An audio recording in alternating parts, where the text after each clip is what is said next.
আসসালামু আলাইকুম।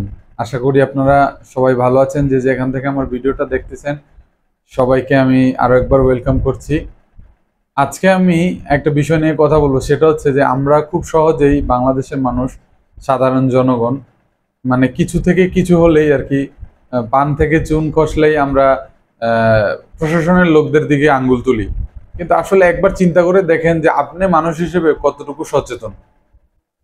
আমি আজকে একটা ঘটনা বলবো আজকের দিনের।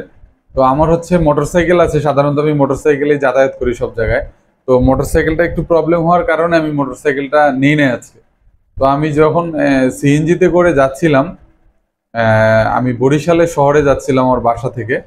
তো যাওয়ার পথে হচ্ছে সিএনজির সামনের যে নিয়মটা সেটা হচ্ছে ড্রাইভারের পাশে যে কোনো একজন বসতে পারবে, আপনার বাম পাশে, ডান পাশে কোনো লোক বসতে পারবে না। এটা কিন্তু আইনগতভাবে মানে এটা নিষেধ করা আছে।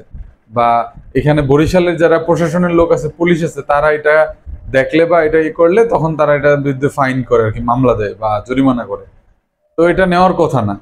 কিন্তু আমি ওনার বাম পাশে বসলাম, তো তৎক্ষণাৎ উনি আরেকজন যাত্রী পাওয়ার পরে, আমি আমার পরিচয় দেই নাই, তো উনি একজন যাত্রী পাওয়ার পরে উনি হচ্ছে ওই যাত্রীটাকে সামনের ডান পাশে নিতে চাইলো। তো আমি ওই ড্রাইভারকে বললাম যে ভাই, আপনি যে এই পাশে নিচ্ছেন এটা তো নেওয়ার কথা না, ঠিক আছে, এখানে তো যাত্রী নেওয়ার কথা না, আপনাকে তো মামলা দিতে পারে। তো বললো যে উনি মানে ক্যাজুয়ালি বলতেছে, আরে ভাই যা হওয়ার হবে না, সমস্যা নাই, মামলা দিলে দেখা যাবে না, পুলিশে কিছু টাকা দিলেই হবে, মানে এরকম। আসলে বিষয়টা হচ্ছে কি দেখেন, মানে আমরা সাধারণ জনগণ আমরা এটা ভাইবার নিচ্ছি, মানে আমরা আইন মানবো না, পুলিশে কিছু টাকা দেবো, আইন না মানবো না। প্রথমত আপনি আইন মানেন, তাহলে তো আপনার টাকা দেওয়া লাগে না, তাই না? প্রথম কথা হচ্ছে যে নিজের আইন মানবো না, পুলিশকে টাকা দেবে। এখন পুলিশ আবার টাকা নিয়ে যখন আপনারা ছেড়ে দিবে, তখন আবার পুলিশের দোষ যে পুলিশ ঘুষ খায়। ভাই আপনি আপনার জায়গা থেকে সঠিকভাবে চলাফেরা করেন, তারপরে আপনার পুলিশ যদি আপনার থেকে ঘুষ খাইতে আসে তখন আপনি ওটার প্রতিবাদ করেন। মানে আমরা কথায় কথায় আসলে পুলিশ, র্যাব, এটা সেটা মানে প্রশাসনের লোকদেরকে খুব মানে তিরস্কার করতে পছন্দ করি, দোষারোপ করি। কিন্তু আসলে আপনি চিন্তা করে দেখেন যে আপনি আপনার ব্যক্তিগত জায়গা থেকে আদৌ কতটা সচেতন। আদৌ কি আপনি বাংলাদেশের রাষ্ট্রীয় আইনে বা সংবিধান অনুযায়ী যে যে নিয়ম নীতিগুলা রাস্তায় মানার কথা বা সামাজিক ক্ষেত্রে মানার কথা, এগুলো কি মানেন? আদৌ কি আপনি আপনার এলাকাতে, আপনি নিজেই দেখেন, অনেকে আছে আমার ভিডিও যারা দেখতেছেন, তারা 18 বছরের নিচে একটা মেয়েকে বিয়ে করতেছেন। তাহলে এটা বাংলাদেশে আইন অনুযায়ী কি মানে দণ্ডনীয় অপরাধ। কিন্তু আমরা আমি আপনি সেটা অহরহ করতেছি। তারপরে মনে করেন যে রাস্তাঘাটে হেলমেট ছাড়া চলাফেরা করতেছি, এটা তো করার কথা না ভাই।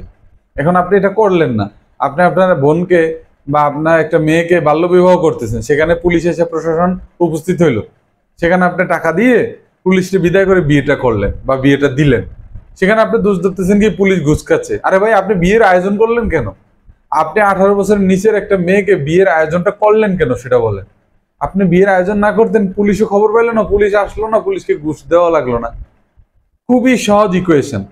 তো ভাই আমি সবার কাছে রিকোয়েস্ট করব যে দেখেন, বাংলাদেশটা আপনার আমার সবার ভাই।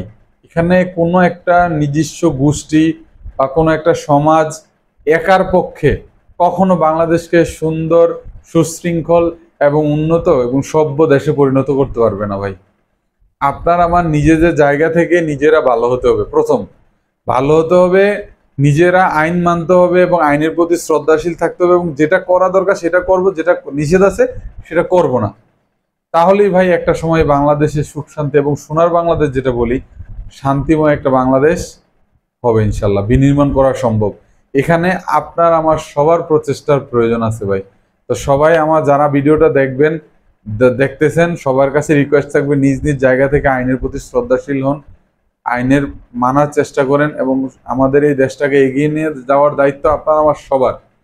তো আমার ভিডিওটা দেখে যদি ভালো লাগে তাহলে অবশ্যই পেজটা ফলো দিবেন এবং লাইক, কমেন্ট, শেয়ার করে আমার পাশে থাকবেন। আজকের মতো এখানেই বিদায় নিচ্ছি, অবশ্যই দেখা হবে। আল্লাহ হাফিজ।